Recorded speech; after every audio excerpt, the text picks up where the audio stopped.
Hello guys, welcome back to my channel. आणि हा मी blog आता 4 वाजता सुरू करते, कारण 4 वाजता हे दोघे जणी आलेत. ॲक्च्युली ही माझी सगळ्यात मोठी बहीण आहे आणि हा तिचा मुलगा आहे. रक्षाबंधनासाठी ॲक्च्युली त्यांना पण जायचं होतं कुठे बाहेर, तर त्याच्यामुळे त्यांना पण यायला लेट झाला आणि तोपर्यंत आम्ही वाट बघत होतो दोघी जणी की आल्यानंतर राखी रक्षाबंधन होईल तिचं इगूचं. तर आम्ही आत्ता ती लोकं आलेत आणि आम्ही तर फराळ करत होतो, कारण की मी फराळ नव्हतं केलं दुपारी. मी तिचीच वाट बघत होती, ती आल्याच्यानंतर आम्ही फराळ एकत्र करू. आणि तिला यायला खूप जास्त वेळ झाला, तर त्याच्यामुळे मी पण मला पण झोप येत होती, पण मी तरीसुद्धा कसं तरी कंट्रोल करून थांबले होते की ती आली तर आम्ही एकत्रच फराळ करू. आणि फराळ फायनली आमचा हा फराळ आम्ही करतोय तिघेजण, म्हणजे कॉफी वगैरे आणि वेफर्स वगैरे थोडेसे खाल्ले. तर आम्ही आमचं इथं डिस्कशन चालू आहे. ॲक्च्युली यांचं एक दीड तासाचं जवळपास डिस्कशन चालू होतं, कारण की तो मी दाखवू शकत नव्हते म्हणून मी ते म्यूट केलं होतं आणि व्हॉइस ओव्हर करते. तर ॲक्च्युली आमचं डिस्कशन चालू होतं त्या मुलाबद्दल, जो कोणी मुलगा की माणूस होता तो चॅटमध्ये, त्याच्याबद्दल की लाईव्ह चॅटमध्ये तो काहीतरी ते जे बोलला होता, जे तुम्हाला मी व्हिडिओमध्ये सांगितलं, त्याच्याबद्दलच आम्ही इथे डिस्कशन करत होतो. तर तेच ती मला सांगत होती की जाऊ दे, माइंड करू नको, अशी माणसं असतात आणि त्यांना इग्नोर करायचं आणि पुढे जायचं. तर नाहीतर आपण मागे राहू सगळ्यांच्या. तर तेच मला ती सांगत होती आणि माझा भाचा पण सांगत होता. तो हसत होता ॲक्च्युली माझ्यावरती की मी दिसते बोलले, पण कारण की कसं कुणाला सांगितलं ना तर कुणाला कळणार नाही ना. मे बी तो कुणाला अजून पण काही लोकांना त्रास देत असेल, तर ॲटलिस्ट मी सांगितलं तर लोकांना कळेल तरी की आपण म्हणजे असा हा मुलगा आहे, तो सगळ्यांकडे तसाच त्रास देतो, तर आपण जास्तीत जास्त लोकांनी रिपोर्ट केला तर त्याच्यावर काहीतरी ॲक्शन घेतली जाईल मे बी, म्हणून मी सांगितलं होतं ॲक्च्युली. तर एनिवेज, तर ते आमचं डिस्कशन इथे चालू होतं आणि रक्षाबंधनाचं आता आमच्याकडे रक्षाबंधन पण करायचं आहे, पण आमची इरू अजिबातच सोडत नाही तिला, ताईला. आणि आमचं फराळ पण होत नाही आहे लवकर लवकर, फटाफट आम्ही करतोच आहे ॲक्च्युली. खूपच गप्पाळू झालो आम्ही. आणि ॲक्च्युली जेव्हा पण ताई येते तेव्हा आम्ही खूप जास्त गप्पा मारतो आणि ही पण खूप जास्त मस्ती करते. ही खूपच क्लोज आहे माझ्या ताईची आणि ताईसुद्धा हिच्याशी क्लोज आहे. त्याच्यामुळे इथे ह्यांच्या गप्पा गोष्टी चालू आहेत. आणि आता आम्ही रक्षाबंधनाची तयारी करायला येतोय आता. तर ती मीच कॅमेरा मी धरलाय, कारण की काय होतं की म्हणजे थोडं सेट करायला लागतो. ट्रायपॉडची हाईट थोडी जास्त आहे आणि खाली दाखवताना थोडं डिफिकल्टी देतात, कारण बायासाठी सगळं नवीनच आहे ॲक्च्युली खूप जास्त. तर इथे रक्षाबंधन ती करते आणि हे सगळं ताई तिला करून घेते, कारण की ती लहान आहे, तिला नाही जमणार सगळं स्वतःहून करायला.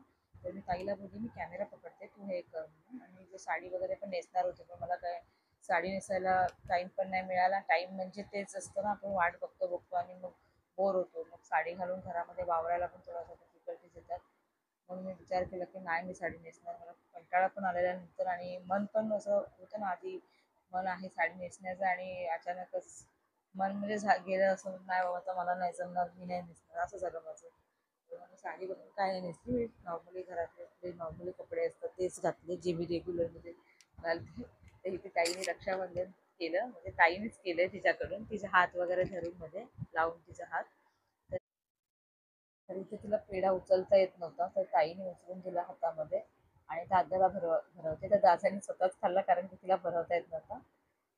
तर ह्या लोकांनी आता ह्यांना पेढे आवडले दोघांना सुद्धा, ताईला सुद्धा आवडले आणि ऋषीला सुद्धा आवडले, दादाला पण आवडले. तर गिफ्ट पण आमचं एकमेकांना देणं झालं, गिफ्ट एक्सचेंज झालंय करून.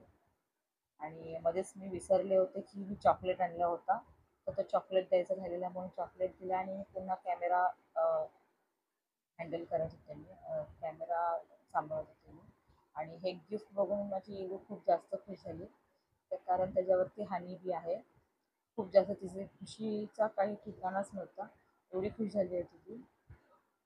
आणि त्यातला खूप लहान मुलांना गिफ्ट आवडतात दिलेले, तिला खूप जास्त आवडतं गिफ्ट. तर आता तिने सांगितलं मला कुंकू पण लाव, कारण मगाशी तिला असं वाटलं व्हिडिओवरती दिसेल. हां, तिला तांदूळ टाकायचे होते दादाच्या डोक्यावरती. ताईचा पेढेचे रिव्ह्यू ताईने दिले, ताईला सुद्धा पेढा आवडला. आणि ते माझ्या भाच्याने, म्हणजे आमच्या ऋषी दादाने लगेचच गिफ्ट खोललं आणि चेक केलं, त्याला ते खूप आवडलं. वॉलेट दिलंय तिला गिफ्ट. आणि माझ्या आईने दादाला वॉलेट गिफ्ट केलं, कारण दादाला आता वॉलेट लागणार आहे, कारण की तो आता जॉब बघणार, कारण की त्याचं आता शिक्षण पूर्ण झालं आहे आणि आता तो जॉब बघतो. तर त्याच्यासाठी त्याला आमची तयारी सुरू झाली आहे की त्याला अशा वस्तू द्यायच्या की त्याला त्या यूज होतील. तर म्हणून मी हा विचार करून ही वस्तू दिली होती की जेणेकरून त्याला यूज पण होईल आणि कपड्यांचं वगैरे तर फिटिंगचा प्रॉब्लेम होतो, कारण आमच्याकडे साईज प्रत्येकाची वेगळी आहे आणि थोडं हेल्दी आहेत आमच्याकडे सगळे. आणि ते मी आता पास्ता बनवायला आले.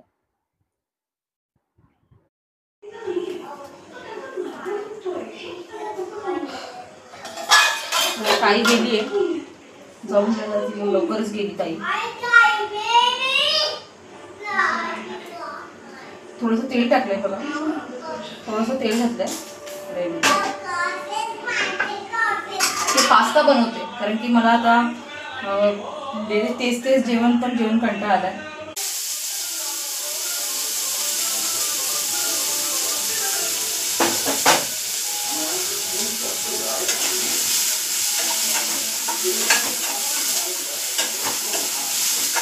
कांदा चांगला टाकते.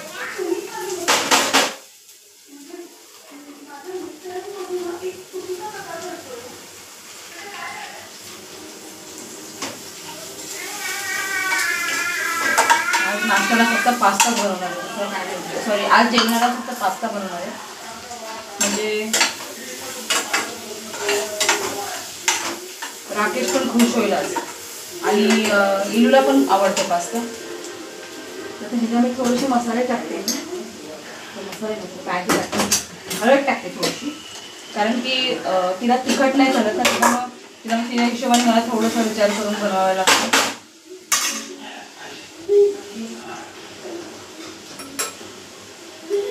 थोडीशी हळद घालते आणि मी गाजर आणि शिमला मिरची घेतली ना थोडीशी, हे भाज्या सगळ्या बऱ्यापैकी टाकते.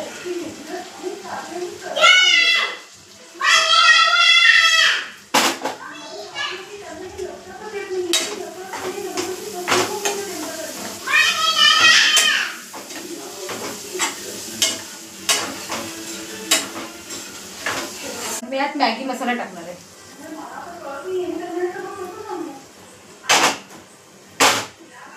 केचप आहे, तर माझ्याकडे हे थोडेसे सॉसेस आहेत. पिझ्झा पास्ता सॉस आहे थोडा, आणि हे चीज सॉस आहे.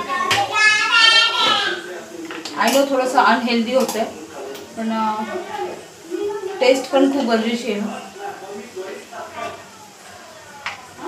तर हे पिझ्झा पास्ता सॉस मी थोडंसं टाकते, कारण की आमच्याकडे चव पण लय आवडते. म्हणजे माझ्या इलूला तर सगळ्यात जास्त टेस्ट येते जिभेला.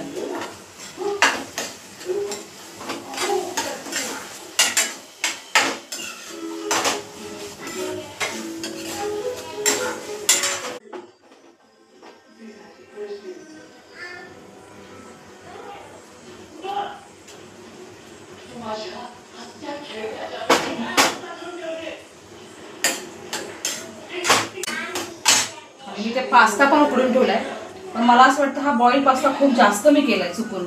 ते अंदाज नाही लागला मला, तो शिजल्यानंतर खूप जास्त झाला. चांगला शिजलाय, एकदम मध्ये बनवलं होतं ना तर खूप कच्चा कच्चा वाटला मला, म्हणून मी आज खूप जास्त शिजवलं. तर मला असं वाटतं हा जास्त नाही, बरोबर शिजलाय, हा बरोबर शिजलाय. तर मला वाटलं की हा माझा पास्ताच खराब आहे की काय, तो शिजतच नाही आहे. तर ॲक्च्युली हा पास्ता चांगला आहे, मी त्याला कमी शिजवला होता. तर हे बघा, हे असं झालं. थोडं झाकण ठेवून शिजायला ठेवते.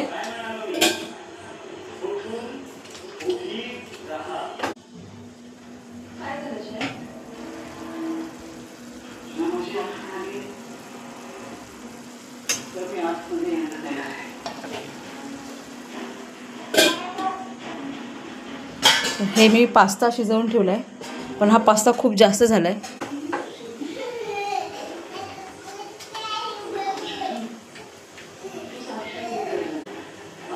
मी ह्याच्यामध्ये मीठ अजिबात घातलं नाहीये, फक्त मी पास्ता शिजताना मीठ घातलं होतं. मी जास्त मीठ घालणार नाही, कारण माझ्याकडून मीठ जास्त पडतं.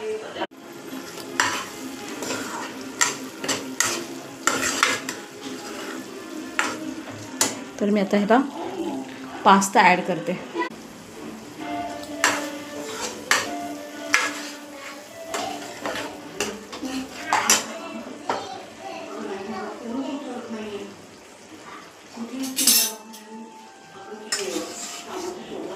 मी मी सगळं नाही टाकणार कारण की मला असं वाटतं खूप जास्त आहे. बघते किती बरोबर वाटतं ते थोडंच टाकते. माझ्याकडून नेहमी जास्तच येतं. डोंट नो वाय बट होतं. एवढं बाकी होतं.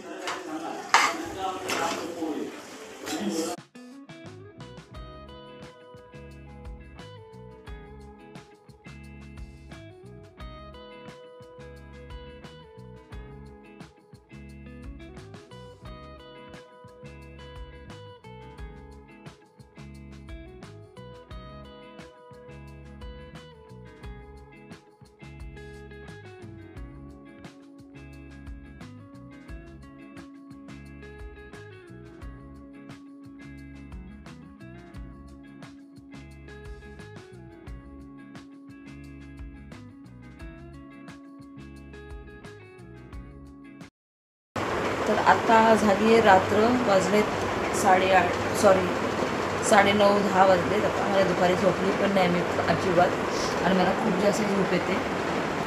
माझ्या पोरीच्या डोळ्याला झोप नाही, तर आम्हाला दोघींना पण खूप झोप येते.